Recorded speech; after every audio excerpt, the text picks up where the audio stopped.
Welcome to lesson 3 of market structure. We are going to look at momentum. Okay, so momentum is defined by the strength or the weakness in price movement. Okay, so the strength or the weakness in price movement. So we are measuring the strength or the weakness at which price is moving. It is defined by speed. Okay, so speed is highlighted.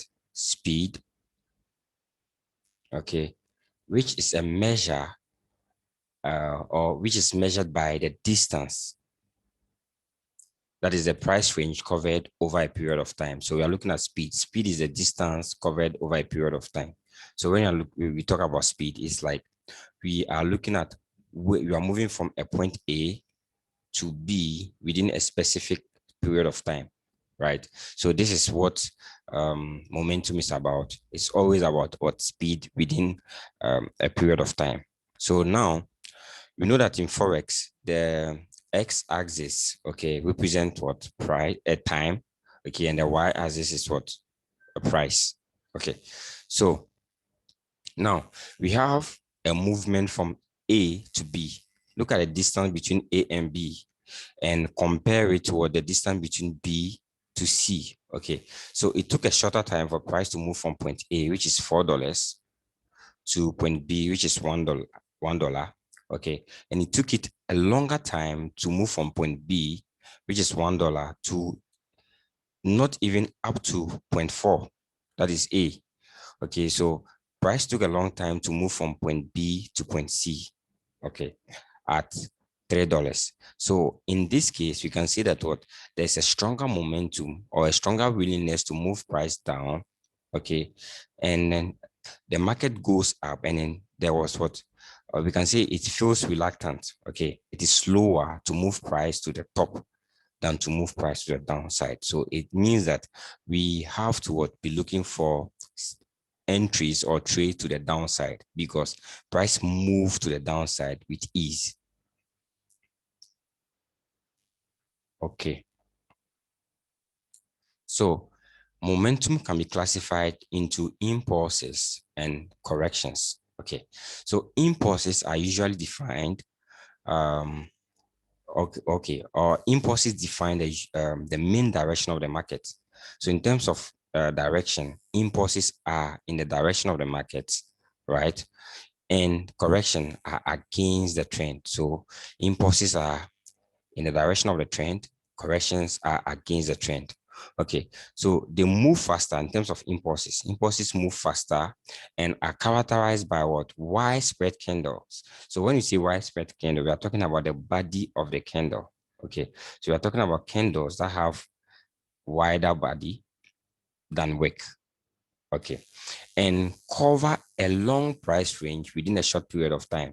So still on the example of price from price 4 to 1, okay, we are saying that it is going to take small few candles with big spread to move from price 4 to price 1. Okay, so that is what this means. That is what this means. Okay, and then corrections, they move slower and are characterized by many small candles that take a longer period of time to cover a price range. So for instance, in this case, we'll be having small candles, very small candles, okay? And so the more the candles, the more the time. Okay, so the market is going to take too much time to cover this price range. Okay, so this is what classify or confirm that this is a correction, and this is what confirm that this is an impulse. Sorry. Okay, so this is an example. We have an impulse, okay, a correction. Okay, price didn't make it down to this level, but look at how long it took, and look at the number of candles, and look at the characteristics of the candles. Okay, we have candles with longer wicks. Okay, too many indecision candles here. Okay, and then we have a big candle, a retracement, and then we came down. Okay, so this is a correction because it took too much time, and this is an impulse because it took shorter time and it is in the direction of the trend. So we have an impulse here. Okay, it took about 7 candles, and look at the correction, too many candles. We have an impulse again, look at the correction. Okay. All right. So in relation to the trading range, we've already looked at the trading range. In relation to the trading range, corrections are usually the price move that go into the trading range. So we are looking at trading range and correction, or momentum. So moves with what slow momentum are the corrections that will go back into the trading range. So in this case, we have this high and this low, price traded above the previous high. Okay, so now we expect a move back into the trading range, and this a correction into the trading range. We buy inside the trading range, we go out. Impulses are moves that go out of the trading range. So if you were able to buy here, we will buy an impulse outside the trading range. Okay, so here we traded above previous high, we have a trading range. A correction came back into the trading range, right? We buy, we move outside the trading range. Okay, and then again a correction inside the trading range, we buy an impulse. Okay, so in terms of trading range, corrections are the move that will come inside the trading range, and impulses are the move that will go out of the trading range. But this is not definite, because we can have a correction, an impulse coming back into the trading range. So an impulse that come back into the trading range will lead to a break of structure. So for instance, when we had this trading range, this particular one, right? Okay, if this move was an impulse, it will come with speed and then we will break structure. Okay, and then from there, we know that we are not going up again, and we'll be looking for trade to the downside. So all the trades we'll be looking for will be onto the downside because momentum has changed. All right. Okay, so in relation to volume, so the first one was what? In relation to trading range, this is in relation to volume. Okay. Impulses occur on increasing or rising volumes, whilst correction occur on falling or decreasing volume signature. Okay, so the volume signature on impulses are what? Increasing volume. And then the volume signature on corrections are decreasing volume. So you can see this is a very strong move. Price is trying to what? Recover or cover up this particular distance. Look at how long it took and number of candles. So this whole thing is a correction, right? So this correction is happening on decreasing volume. So you can see volume is decreasing. Okay, and there's something that I failed to mention. Okay, this is where we can see corrections and impulses within correction. So we assume that this down move is a correction, but it also has impulses. So this is an impulse. This is a correction. This is an impulse. Okay, it's a correction, right? This becomes an impulse. This becomes a correction. Now we have impulse to the downside, correction, impulse, correction, impulse, correction, impulse, and then we have what? High volume. That is what? A surge in volume that is above all previous volumes. Okay, this is a sign that what? Buyers are coming into the market, and so we should be taking a position to buy. Okay, sign of exhaustion or decreasing volume momentum. Okay, so now we are looking at what? A decreasing momentum. How do you get a sign that the momentum is decreasing? Okay, so no matter how fast the market moves towards any direction, there's always that price point where it is, or where it will have to turn. Okay, no matter how fast the market is moving, no matter how fast it's moving, okay, there's always that price point where we get tired, right? And then we see that the market is about to fall. Okay, so that is what we are going to look for. It is important to note that the turning point does not just happen. Okay, so the market doesn't just go up and then comes down. Okay, so before it comes down, there are going to be what? Signs, okay, of exhaustion, of buyers getting tired, or of sellers getting tired. Okay, so that is what is going to give us a signal that we should get ready for a reversal. Okay. All right. So it is important to note that the turning point does not just happen, but it is a slow process. This is usually seen when price is approaching a point of interest. Okay, so point of interest underline is a topic that we are going to treat in the next few sessions. Okay, so but I hope you understand strong support and resistance. So when price is approaching a strong area of resistance with speed, okay, there's what decreasing momentum before we reach the support, and then we can take what a sell. All right. In the next few lessons, we'll look at what point of interest, but for now, we will have to identify those exhaustion points. Okay, so this will be done using what volume. So we are going to do that using volume, using spread, and you understand that spread is the body of the candle. Okay, and then we are going to look at time, which refers to what the number of candles. So if you have a 15-minute chart, okay, which tells us that if each candle is what 15 minutes. So if you have 10 candles, right, then it means that it took 150 minutes for price to reach a certain level. Okay, now on the correction, if on the same 15 minutes chart, we have 100 candles, okay, then it took 1,500 minutes to just cover that space. So with this, you know that it took shorter time for price to come down and took longer time for price to go up. So I would like to position myself with what the direction of the 150 minutes. Okay. All right. So now this is the sign of exhaustion. Okay. This image explains everything. No matter how strong you are, okay, when you're pushing this particular stone onto the tip of this hill, right, you get tired. Okay. You will not push it easily as you're pushing it down.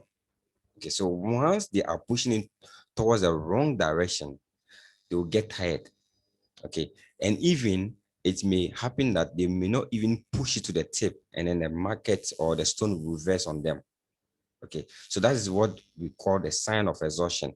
The sign that you see where the person is getting tired. So if you were looking at this person pushing this stone, yes, he will start with much energy, but when getting closer to the tip, you see him sweating.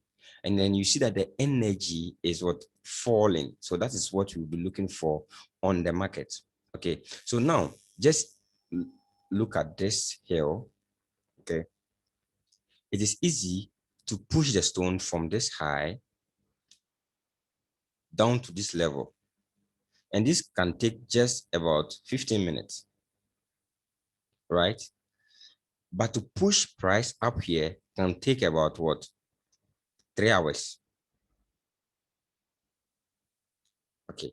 So the people who are pushing the stone to this level will get tired when it reaches here, the tip. And then because of that, it's just going to fall. Okay. So this is similar to the law of gravity. When you throw a stone up, it will not continue going up. It will just have to what? Come back to the center, which is what? Back to the earth. Okay, so that's it. The market in here, we have a sell, okay, strong. We have a slow move to the upside, slow move to the upside, and then you start seeing a sign of exhaustion, okay, shorter pullbacks, small candles, and then boom, you have bigger candles again to the downside. Okay, so our point in terms of exhaustion is to what? And identify this level. So identify this level around this hill, okay, where we can position ourselves to join the market to the downside. Okay, so in a downtrend, sorry, this is how, this is an impulse move. Okay, you know, we sell on the correction, but this is an impulse move. How do we buy? So on this impulse move, we are going to see the sign of exhaustion around this here, this level, the tip. Okay, and the sign is going to be what? Confirmed by decreasing volume, by decreasing volume. Okay, on the up move, we are going to still see the sign of exhaustion above here. Okay, and this will be confirmed by what? Again, decreasing volume at the tip. This is the same thing here, decreasing volume, same signature, decreasing volume. Okay, and then This here, you see, it's a different color.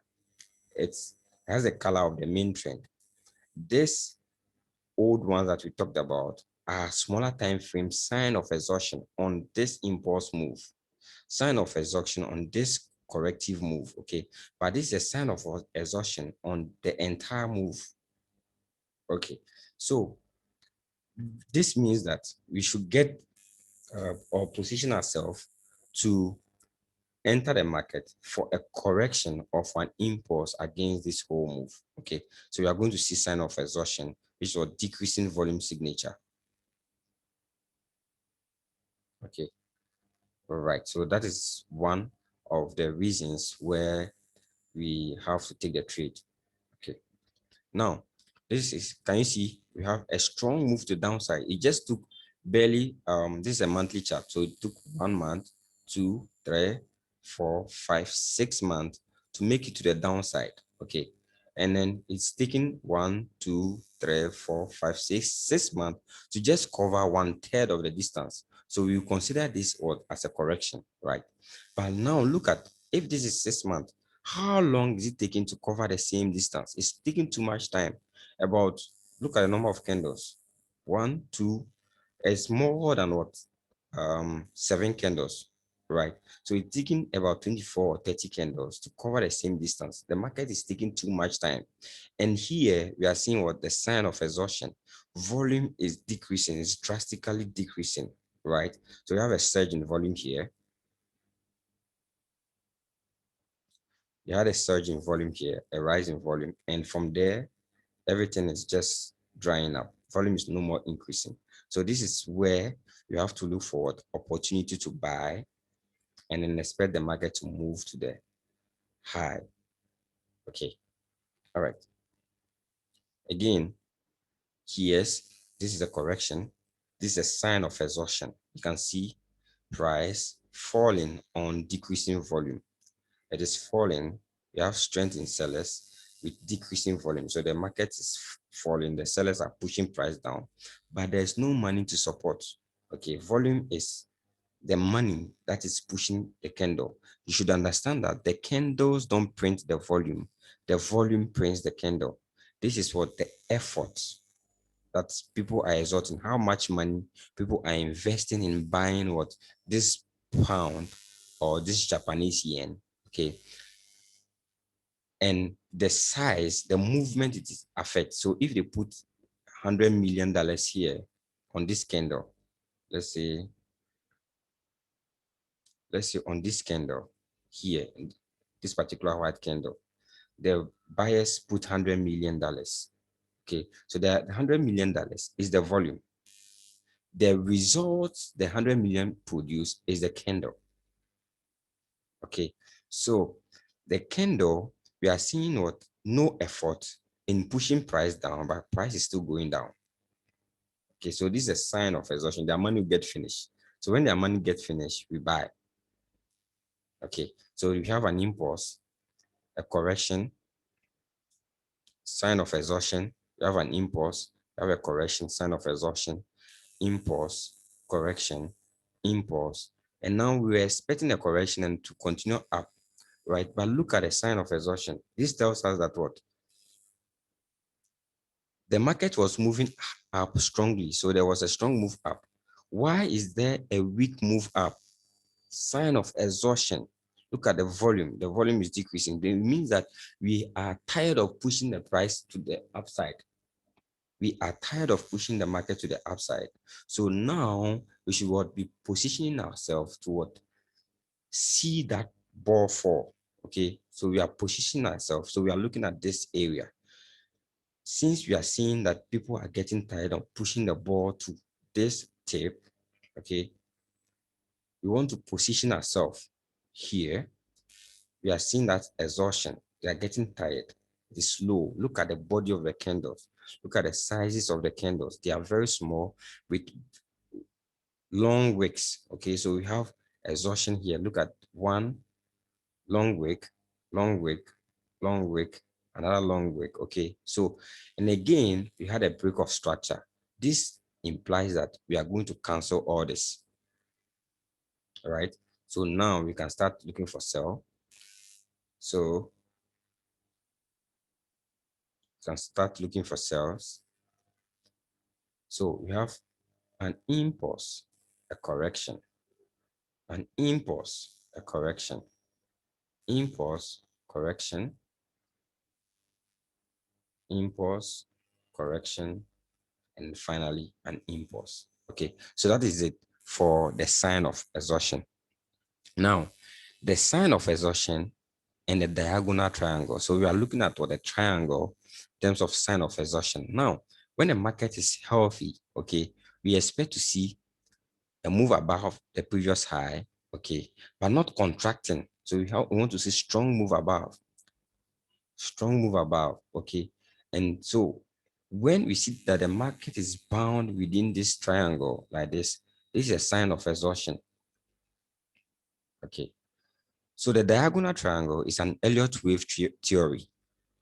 So the theory is that we have two types of diagonal triangle, the ending diagonal and the leading diagonal. I'm not going to take you through that, okay? But the rule is that level with 3, which is this yellow one, from 2 to 3 cannot be the shortest, okay? So this cannot be the shortest, which means that this should be the shortest, or this, okay? So when we have 1, 2, we have 3, you can measure the length of 3, okay? Put that measurement from 4 and estimate it like this. So this is where your stop loss will be. But in our trading strategy, we are going to look at a more refined way of taking a trade around this level, or waiting for a break and then taking it around this level. Okay. So with the diagonal triangle, we are seeing signs of what? Exhaustion. That is, which means that the market was in an uptrend, okay, and it is getting tired. Okay, so this sign should be what? Marked with decreasing volume. So the volume signature should be decreasing. So when you see that, then you should get ready towards sell. Okay, so you have a diagonal triangle here. So you can see that we have 3, which is from, this is 1, this is 2, this is 3, this is 4, and this is 5. Okay, this 3 is not the shortest, right? This is the shortest. Okay, so now we can see that the volume is decreasing. So you have decreasing volume on an up move. Price is creating higher highs, but we are having what? Decreasing volume. Volume is decreasing. The money that is needed to push the market higher is getting finished. So here is 100. If here is 100 million, okay, just imagine how much will be here. It will be like 5 million. Their money is getting finished. Okay, so if their money is getting finished, if the money for the people buying is getting finished, then we the sellers are also now coming in. So you can see rising volume here, rising volume, and then tighten is rising volume. The sellers have taken control. The buyers lost control here, and the sellers took control here. So that is where we want to be what? We want to be entering. Okay, sign of exhaustion again on the up move. Okay, so we are having the diagonal triangle again, diagonal triangle, okay, with decreasing volume, same scenario. So buyers are getting tired. We find a way to position ourselves here or here. So in the previous image, this is, if you couldn't position yourself here, then you could have positioned yourself here to be part of this particular move. Okay, now sign of exhaustion and the compression in the channel. So we are looking at compression. So for compression in the channel, we are looking at a point of interest. So price will compress inside the channel on decreasing volume, right? And then trade into a point of interest and we fall. Okay, so the first example is GBP CHF. So as you can see here, okay, the market traded above previous high, and then we had an SC candle, which is a sponsored candle. The sponsored candle will be looked at in detail in the next topic when we talk about point of interest and or when you talk about what liquidity. So this makes this area a strong zone to what be looking for a sell. And after trading above this, the market, we had a break of structure. We had a strong move. There was a significant what move to the downside, which didn't take much time. So if you consider the time taken for the market to move down and compare it to the time taken for the market to move up, it took considerable amount of time for price to go up, okay, inside a channel at decreasing volume. Okay, so with this one, we position ourselves around the SC candle, okay, or go to a lower time frame, find another block or 50% of the wick, and then we sell to the downside. Okay, so that is the channel, compression in the channel with decreasing volume. Okay, so this is another example. We had a strong move to the upside, okay, and then inside this channel, we saw this particular move on decreasing volume. Okay, so you can see that volume is drying up. Their money is getting finished, as I said earlier. Now look here, when price hit the point of interest on very dry volume, volume was dried at this particular zone, okay, then we broke structure, okay, we broke the trend line, we got a pullback. We could have come here, but we didn't get it, and then that is it, we are going up. Okay, so this is exhaustion in the channel. Okay, so that's the end of lesson 3 on market structure. So we are going to look at the next topic, which is liquidity. So with liquidity, we are going to look at the daily highs, the daily lows, the weekly highs, the weekly lows, the monthly highs, the yearly highs, and all those lows. Okay, and we are going to look at equal highs and equal lows. And then we are going to define them and then use them as targets. But after that particular lesson, the next lesson is also on liquidity. With that one, we are going to look at the daily highs, the same thing, but we look at them from a perspective of if they are going to be broken. Is price able to trade above? Let's say this is a high, previous day's high, okay? The question is that when price is approaching it, is it going to trade above it or not? Okay, so the next lesson after the first lesson, liquidity 1, that is liquidity 2 will explain that. Okay, so just urging you that you watch this video several times to understand. If you have a question, just put it on the platform. Thank you.